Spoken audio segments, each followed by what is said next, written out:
Hey everyone, I'm Josh. I'm T. And we're the kids. And we've just set up at our destination at the entrance on the Central Coast. Now, we're not usually a fan of caravan parks, but check out this.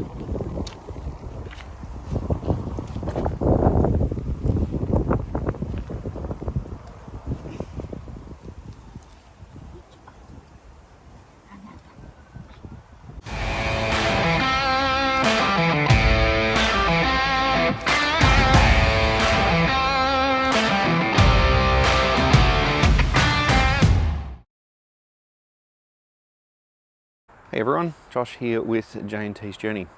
Today we're at Two Shores Holiday Village. We're having a look at the park, at the setup here, and we're going to talk about our impressions of the caravan park.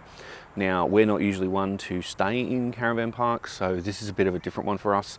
Unfortunately, they've had a lot of rain on the Central Coast recently, and the hip camp that we had originally booked was flooded out, and they did have a higher area, but because our kids sleep in the annex, the ground was just going to be too wet for them to sleep in there. So let's have a quick look around. We are in the process of packing up at the moment, so you might see the van and you might see our Avan cruise liner, the Honeypot, and Ruby, our Jeep Gladiator, in various states in the background. By the end of this video, we'll be hitched up and basically driving out. So come along with us and we'll tell you what we think of this little caravan park here down at the entrance north. Well, we're all packed up now and we're just about ready to head off. I've got to say, the site that we were on was one of the grass unpowered sites. And that's not a problem with us usually because we've got plenty of solar. We laid our solar blankets down out the front and that allowed us to get charged. Now, the unpowered sites here, if you have a look down the lake shore here, most of them do have a fair bit of shade. All of the sites that don't have shade are powered. So if you're in a site where you've got where you're heavily reliant on solar to run the air conditioner or something like that, you need to book a powered site. But that kind of defeats the purpose. So yeah, I mean, I understand why there are trees on the unpowered sites, just to provide some shade for the people who don't have a big enough solar system to run an air conditioner or that sort of thing, help them keep cool.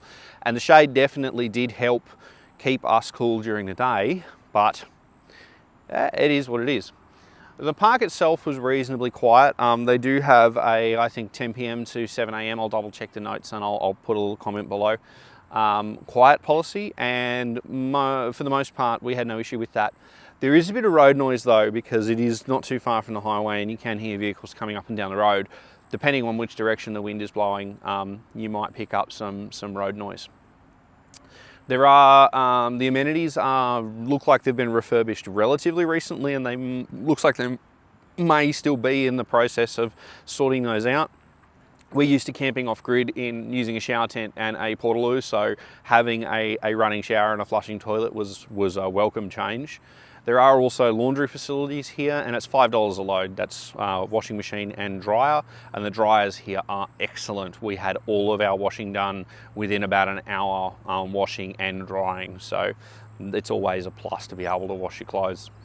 And for the kids, there is a pool here, so if the kids want to go for a dip in the pool. There's a small kiosk in the at the office, and you can get some ice creams and some basic drinks and stuff, although they didn't have milk in the fridge, so just be aware of that. If you need milk, you might need to go get that somewhere else. I don't know if that was just there wasn't any there when I walked in, or whether or not that is normal for the caravan park. I don't know. As far as their fees are concerned, you'd have to check their website. I believe they vary from season to season. The place is dog friendly. We had our dogs here and they were quite happy with our setup with the fences. And so, yeah, if you book through Hip Camp does list a minimum stay for some of the sites. And that's one of the reasons we originally didn't book here, was because we wanted to stay here, but we were concerned about the minimum night stay.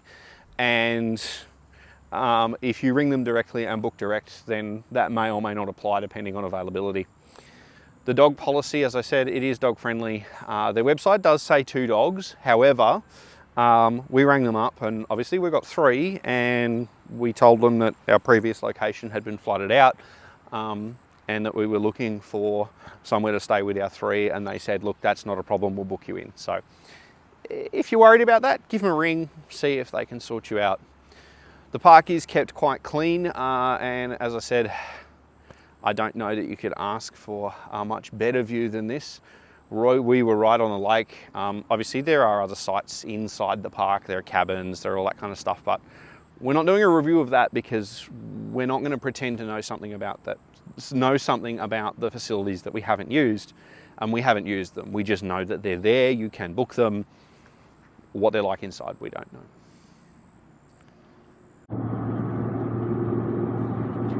Well, that has been Two Shores Holiday Village in the Entrance North. As I said, we're not usually one for caravan parks, but that place wasn't too bad. We're headed out to our next destination now, and you'll have to like and subscribe, share the videos if you want to get updates for where we're going to be next. Highly recommend this one. I would probably come here more during the off season, during the middle of the school term if you can, if you're coming without kids anyway, just because I think it would be a little less busy. There were quite a few people around, although the site that we were at was right down the far end, so we didn't really get bothered.